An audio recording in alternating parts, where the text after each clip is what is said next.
All right, let's talk about the Mini Cooper and let's talk about the shifter setup in this thing. Yes.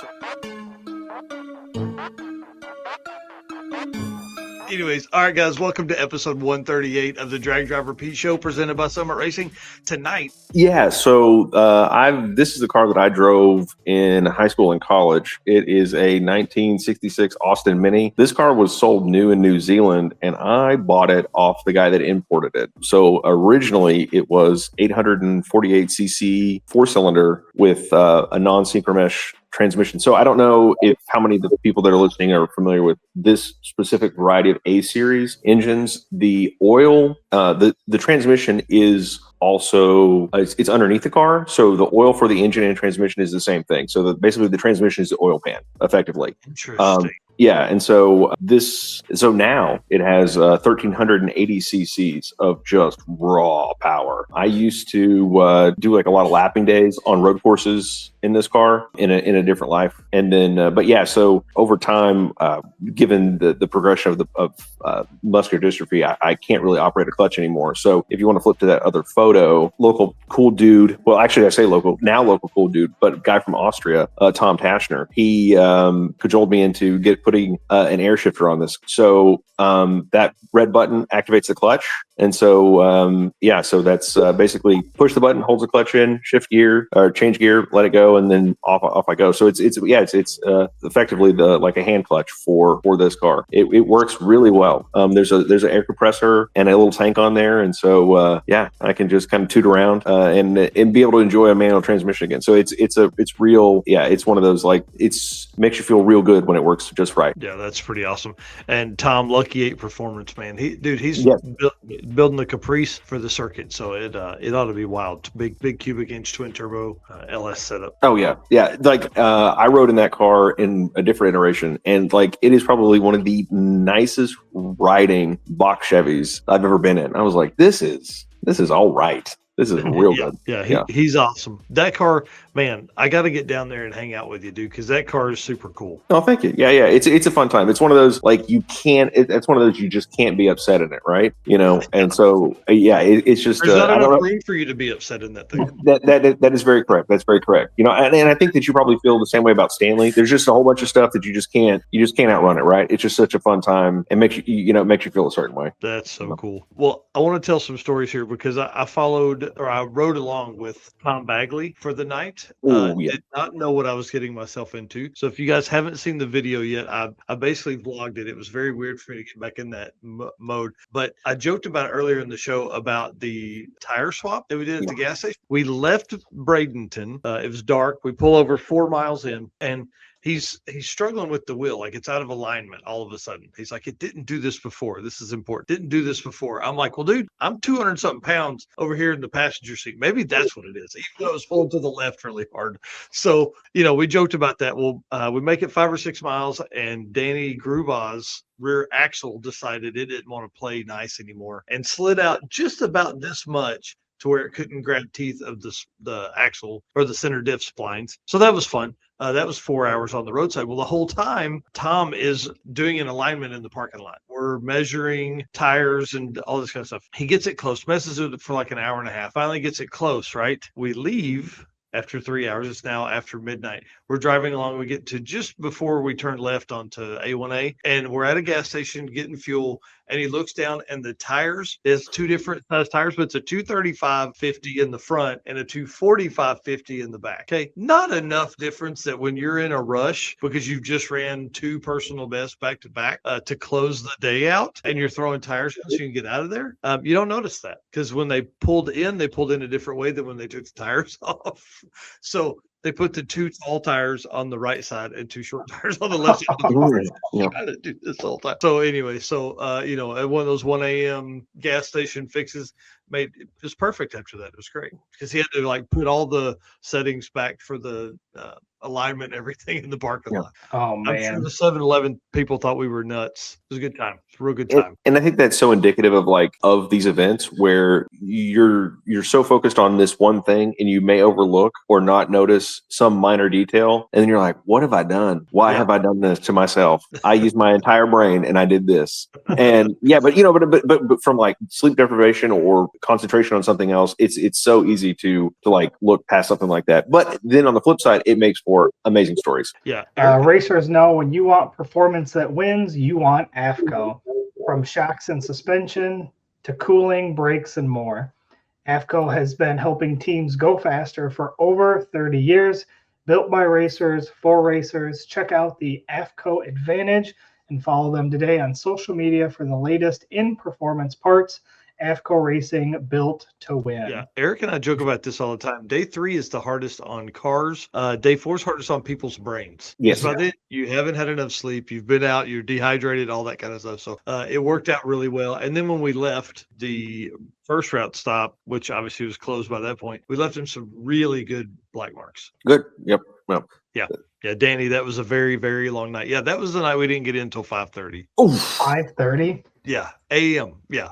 I don't know if y'all know me. I'm not built like that no more. I was in and out there for the last hour.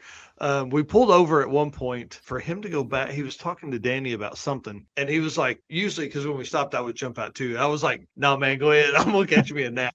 I don't know how long they talked. It may have been 2 minutes. It may have been 20. I have no idea because I was asleep. Yeah, it was a pretty good time. So yeah, 5:30, and then I pulled the golf cart out of the trailer. It was 30 something degrees, and folded out the cot, got in my sleeping bag, and tried to sleep till somebody started their damn car at 7:00 in the morning. I was laying there with my hands are like, please just turn your car off. So they didn't know. So I went ahead and got up. I thought it's a very strange white noise machine when they start big block cars like that. Yeah. Yeah. And it was far enough away that like it was just annoying, like it wasn't loud or rowdy or anything. It was just a noise, but I couldn't get past it. So I went ahead and got up. And when it's 7 a.m. in the morning, you better get up anyways. Yeah. So what about you guys? Any fun late night stories? Thankfully not. Generally for us, it was not too many late nights. Well, the only like weird situation was one of the hotels. It was they didn't have any parking in front, but so it was a parking deck. So fine, that's fine. Hey, that's fine. But I get up there and the elevator's broken. So it was one of those like, oh no.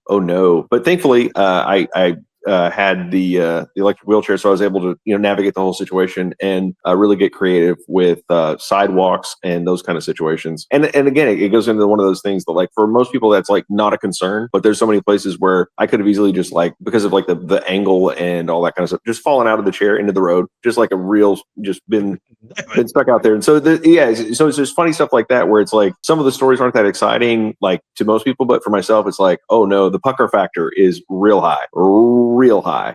But so nothing too wild with that kind of stuff. It's just I guess the amazing part is like for that one section on A1A, you're driving like up this thing and you see these people living on the stuff and you think like these people would have to drive, depending on where they are, 30 to 45 minutes like around to get to like the other side of that inlet like that. I can't imagine electing to live in some of those places. Like, yeah, it's nice, but man, that's such a differently remote situation when you're like as far as like crow flies, not far away from the mainland. That's weird scenario. Yeah. It was dark as shit when we went through there. So I didn't see it.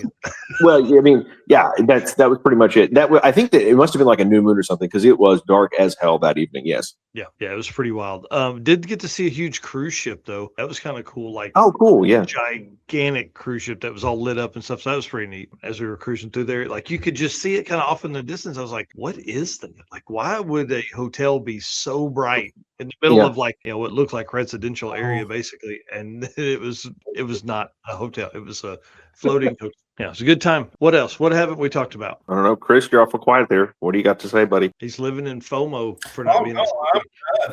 I'm past my bedtime, boys. You guys are wild.